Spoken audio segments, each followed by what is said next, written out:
విశాఖపట్నం 93 మంది పిల్లలు. ఒక అతను చర్చి పేరుతో వాళ్ళు ఇచ్చేసి దగ్గర ఆర్ఫన్స్ ని, పేదవాళ్ళని ఒక 93 మంది చేర్పించారు. సరైన శ్రద్ధ తీసుకోకుండా ఒక డిన్నర్ పెట్టి పేరెంట్స్ కూడా పిలిచి వాళ్ళకి సరైన భోజనం అంటే మామూలుగా చెక్ చేసుకోకుండా అందరూ 9 చనిపోయే పరిస్థితికి వచ్చారు. చాలా బాధేస్తుంది. నేను ఒకటే చెప్తున్నా, ఎవరైనా సరే ఒక మంచి కార్యక్రమం చేయాలన్నా బాధ్యత తీసుకునే బాధ్యత మీ మీద ఉంది.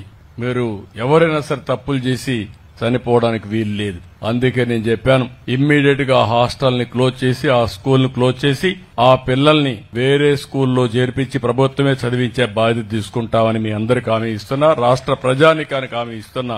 ఎవరైతే బాధ్యత రాహిత్యంగా పనిచేశారో ఇమ్మీడియట్ కలెక్టర్కి ఆదేశాలు ఇస్తున్నా, అరెస్ట్ చేయమని. ముందు అరెస్ట్ చేసి జైల్లో పెడితే రేపు ఇంకొకటి ఏదైనా చేయాలంటే 2 సార్లు ఆలోచిస్తారు. నెగ్లిజెన్స్ కూడా చాలా బాధ.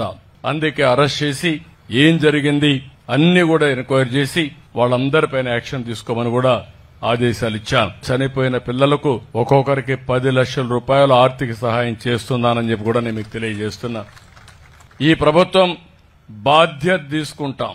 వాళ్ళందరి ఆరోగ్యం బాగుపడే వరకు ప్రభుత్వమే ఖర్చు పెట్టి బెస్ట్ వైద్యాన్ని ఇచ్చి మళ్లా వాళ్లు బాగా కోలుకున్న తర్వాత ఇంటికి పంపించే కార్యక్రమాన్ని చేస్తాం. వాళ్ళకి ఏదైనా అవసరమైతే ఆర్థిక సహాయం చేస్తాను. కానీ మళ్లీ చెప్తున్నా, బాధ్యత తీసుకుంటాం. తప్పు చేసిన వాళ్ళని కఠినంగా శిక్షిస్తాం.